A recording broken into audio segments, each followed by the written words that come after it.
बिस्मिल्लाहिर रहमानिर रहीम अल्हम्दुलिल्लाहि रब्बिल आलमीन अस्सलातु वस्सलामु अलैका सय्यदी रहमतुल लिल आलमीन व आलिहि व असहाबिहि व बारिक वसल्लम। বাঁশখালীর ঐতিহ্যবাহী দিনী শিক্ষা প্রতিষ্ঠান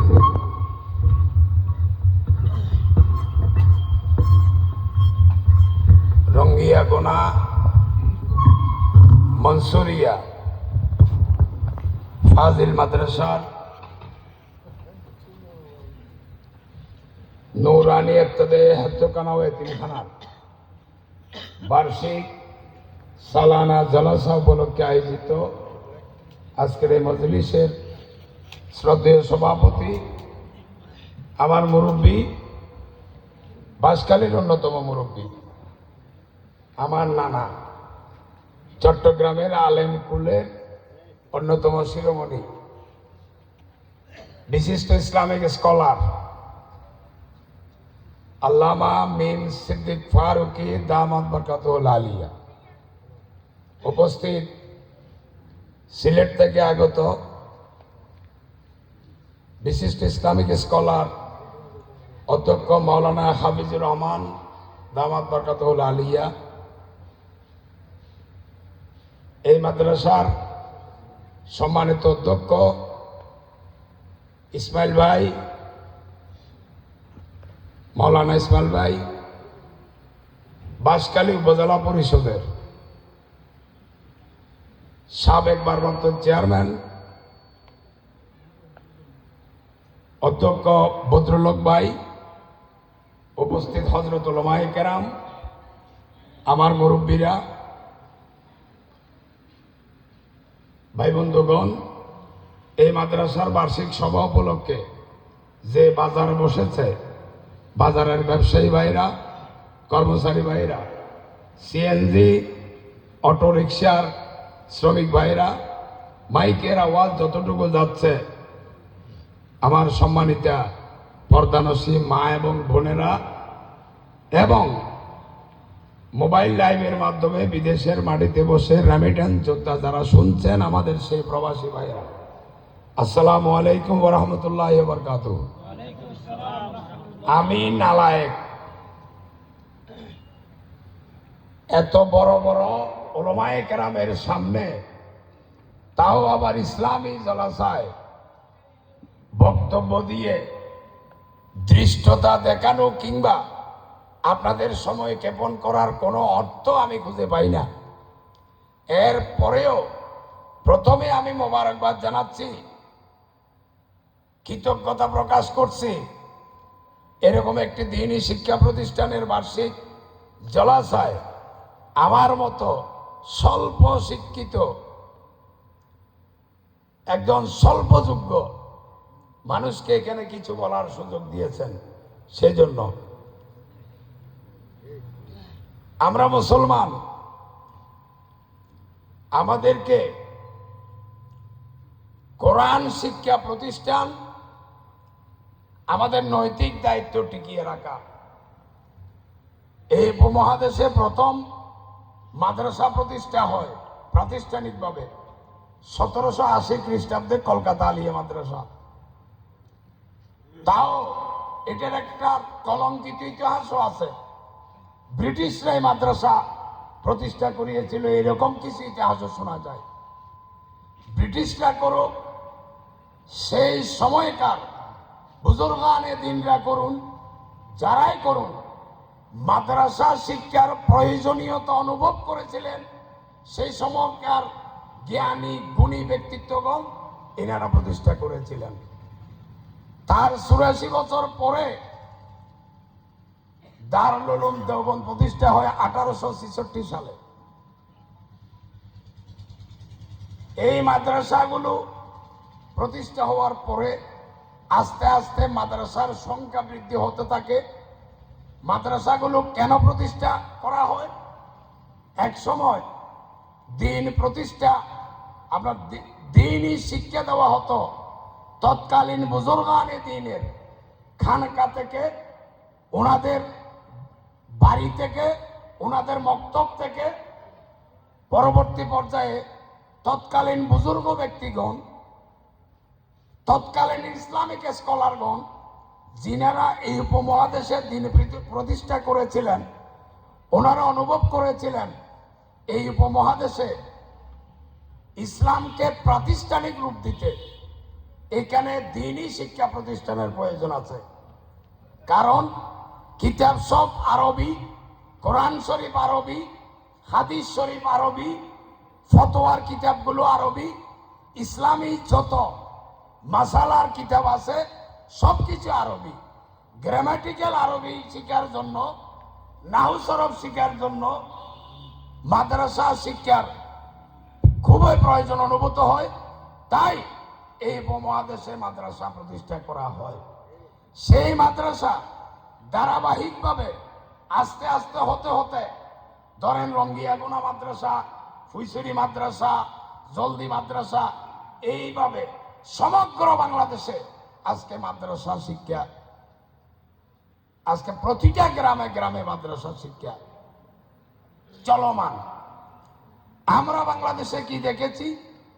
বাংলাদেশের সাবেক রাষ্ট্রপতি শহীদ জিয়াউর রহমান আমার নানা জমিয়তুল মুদাররিসিনের নেতা ছিলেন, উনি আমার চেয়ে বেশি জানেন। শহীদ রাষ্ট্রপতি জিয়াউর রহমান যেমনি সংবিধানে বিসমিল্লাহির রহমানির রহিম সংশোধন করেছিলেন, ঠিক তেমনি আল্লাহর উপর পূর্ণ আস্থা জ্ঞাপন বসিয়েছিলেন।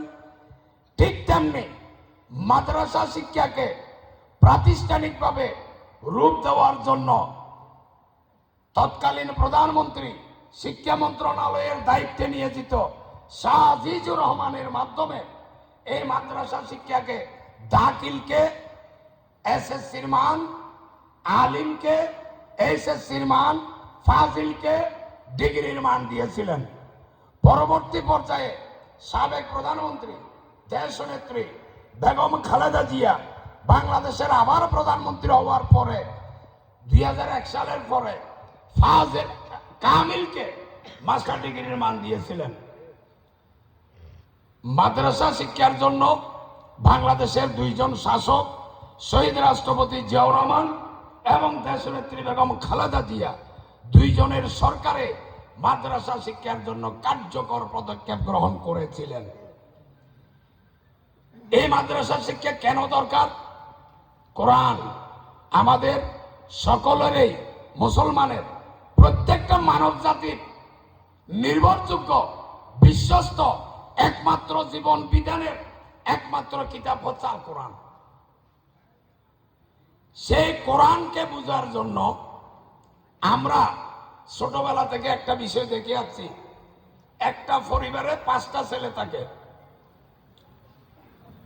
আমার নানা ফারুকি সাহেবরা গুটি কয়েকজন ব্যতীত আমরা দেখেছি ছোটবেলা থেকে মা বাবা করে কি, ছেলে যেটা একটু দুর্বল এটাকে মাদ্রাসায় দেয়, বলে যে আমার ছেলে একটু মসজিদে আজান দিয়া কিছু ভাত পাতিয়া করে 2টা ভাত খাইতে পারে, নাউজুবিল্লাহ, ভাত খাওয়ার জন্য মসজিদে মাদ্রাসায় দেয়। অথচ পৃথিবীর বুকে সবচেয়ে কঠিন কিতাব আল কোরআন। এই কোরআনকে বোঝার জন্য পরিবারের সবচেয়ে ট্যালেন্ট ছেলে যে তাকে মাদ্রাসায় দেওয়া উচিত।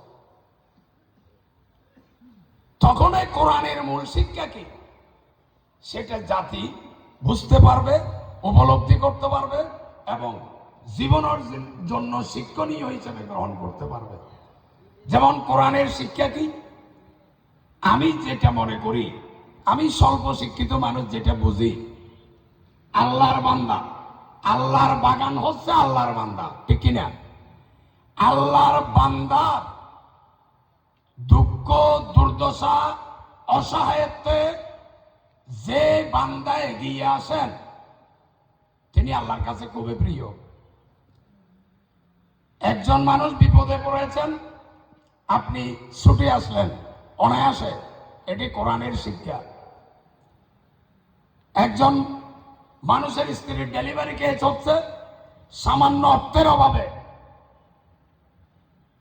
উপযুক্ত ট্রিটমেন্ট হচ্ছে না, সেখানে আপনি এগিয়ে আসলেন, এটি কোরআনের শিক্ষা।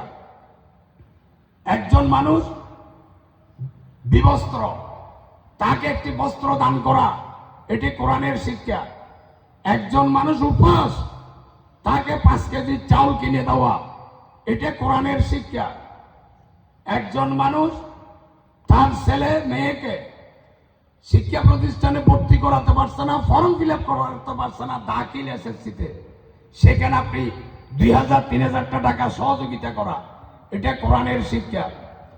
আপনার একটা রাস্তা ভাঙা, রাষ্ট্রীয় বরাদ্দ আসতেছে না, বা রাষ্ট্রীয় বরাদ্দ আসলে সময় সাপেক্ষের ব্যাপার, প্রতিবেশী এলাকার আপনার তৌফিক আছে, আপনি নিজের তরফ থেকে ওই রাস্তার সমস্যাটি সমাধান করে দিলেন। আল্লাহর বান্দা সেদিক দিয়ে হাঁটবে, বুজুর্গরা সেদিক দিয়ে হাঁটবেন, মানুষ সেদিকে হেঁটে মসজিদে যাবেন, ছাত্রছাত্রীরা সেদিকে হেঁটে মাদ্রাসায় যাবেন, সেটি কোরআনের শিক্ষা। দুই পক্ষের মধ্যে একটা ফ্যাসাদ সৃষ্টি হয়েছে, ফ্যাসাদ হাঙ্গামা সৃষ্টি হয়েছে, প্রতিহিংসা চরিতার্থ হচ্ছে, সেখানে আপনার সাধ্য মোতাবেক আপনি সেখানে শান্তির প্রতিষ্ঠা করা, সেটা কোরআনের শিক্ষা। আর যারা সগলকুরি করে, যারা ঝগড়া লাগিয়ে দেয়, তাদেরকে সচেতন করা, সংঘাতময় জীবনযাপন থেকে তাদেরকে ফিরিয়ে আনা, সেখানে আপনি সহযোগিতা করা, সেটা কোরআনের শিক্ষা। রাষ্ট্রীয়ভাবে যদি জুলুম চলে, রাষ্ট্রীয় জুলুমের বিরুদ্ধে প্রতিবাদ করা, প্রতিবাদ করতে গিয়ে কেউ কেউ আরো জুলুমের শিকার হওয়া, কারাগারে যাওয়া, কিংবা নিষ্ঠুরতার পিষ্টে পিষ্ট হওয়া, স্টিম রোলারের নিচে তার সাহায্যে এগিয়ে আসা, এটা কোরআনের শিক্ষা। মানুষের বিপদের সময় নিজের বিপদ মনে করা, মানুষের বিপদকে নিজের কাঁধে নিয়ে নেওয়া এবং এটার সৎসাহস থাকা, এটা কোরআনের শিক্ষা। আগামীতে একটি জাতীয় নির্বাচন আসতেছে, এখানে প্রত্যেককে উপস্থাপন করবে। আজকে অত্যন্ত গুরুত্বপূর্ণ রাত। ওলামায়ে কেরামদের বর্ণনা মতে, বিভিন্ন বই পুস্তকের আলোচনা মতে, আজকে লাইলাতুল মেরাজ, মেরাজের রজনী। এই মেরাজের রজনীর উসিলায় আমরা আল্লাহর দরবারে একটি দোয়া করব। সেই দোয়াটি হচ্ছে, আমার কলব কেমন, আপনার কল্প কেমন, ওনার কল্প কেমন, সবচেয়ে বেশি জানে কে? আমার আল্লাহ। আল্লাহর কাছে আমরা আজকে একটা আবেদন করব, এই আল্লাহ, এই পবিত্র রাতের উসিলায় আগামী জাতীয় নির্বাচনে কাকে কাকে তুমি ভালো কল্প, উত্তম কল্পের বান্দা হিসেবে পাঠিয়েছো দুনিয়ায়, তুমি জানো। আল্লাহ সেই রকম 300 জন ভালো কল্পের মানুষকে আল্লাহ তুমি নির্বাচিত করে দাও। সে যে দলেরাই হোক, যে দলেরাই হোক, যে মার্কায় ইলেকশন করুক, আল্লাহ জানেন আল্লাহর বান্দাকে আল্লাহ কোন কলবে তৈরি করেছেন। এই আল্লাহ, তুমি ছাড়া আর কেউ নাই। পৃথিবীর কোন শিল্পপতির কাছে, কোন রাজা বাদশার কাছে, কোন মন্ত্রী মিনিস্টারের কাছে, কোন ক্ষমতাধরের কাছে আমরা হাত পাতি নাই।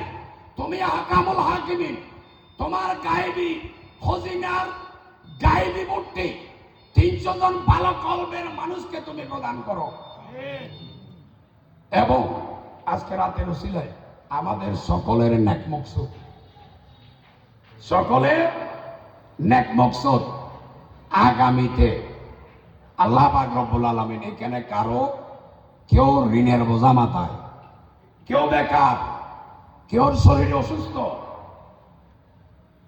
কারো পারিবারিক সমস্যা, কারো সন্তান অবাধ্য, কেউ ইজ্জত চায়। কি চায়? ইজ্জত চায়। এই আল্লাহ, তোমার কাছে দরখাস্ত আরজ করি, আমাদের কার কি দরকার, আমাদের নেক মকসদ গুলো তোমার হাবিবের উসিলায়, আজকে রাতের উসিলায়, এই মাদ্রাসা বাইতুন নবী, এই মাদ্রাসার উসিলায় আল্লাহ তুমি কবুল করো। আমাদের মা বাবাকে ক্ষমা করো, শ্বশুর শাশুড়িকে ক্ষমা করো, ওস্তাদদেরকে ক্ষমা করো, মায়ের বংশে বাপের বংশে যারা কবরবাসী হয়েছে, ইয়া আল্লাহ তুমি আহকামুল হাকিমিন, তোমার গায়েবী হজিরা থেকে তুমি বিশেষ রহমত আমাদের উপর বর্ষণ করো। এই প্রার্থনা করে আমার ত্রুটি আপনারা মার্জনা করবেন এই আশা করে পরিশেষে মা বোনেরা 6 বছর বয়সে আমি মা হারিয়েছি, 11 বছর পর একমাত্র বোন ছিল, তাকে হারিয়ে ফেলেছি। আমার মায়ের চেহারা কেমন আমার মনে নাই। অতীতে আমার যে কোনো বিপদ আপদে আপনারা নফল নামাজ পড়ে নফল রোজা রেখে আমার জন্য দোয়া করতেন। আল্লাহ সকল বিপদ থেকে আমাকে রক্ষা করেছেন। ভবিষ্যতে আমি আল্লাহর দরবারে একটি ইজ্জতের দরখাস্ত করেছি। আপনাদের কাছে আমি দোয়া চাই, সন্তান হিসেবে, ভাই হিসেবে আমাকে করুণার দৃষ্টিতে দেখবেন, দোয়ার দরখাস্ত রাখবেন, এই আহ্বান জানাচ্ছি। আসসালামু আলাইকুম ওয়া রাহমাতুল্লাহি ওয়া বারাকাতুহু।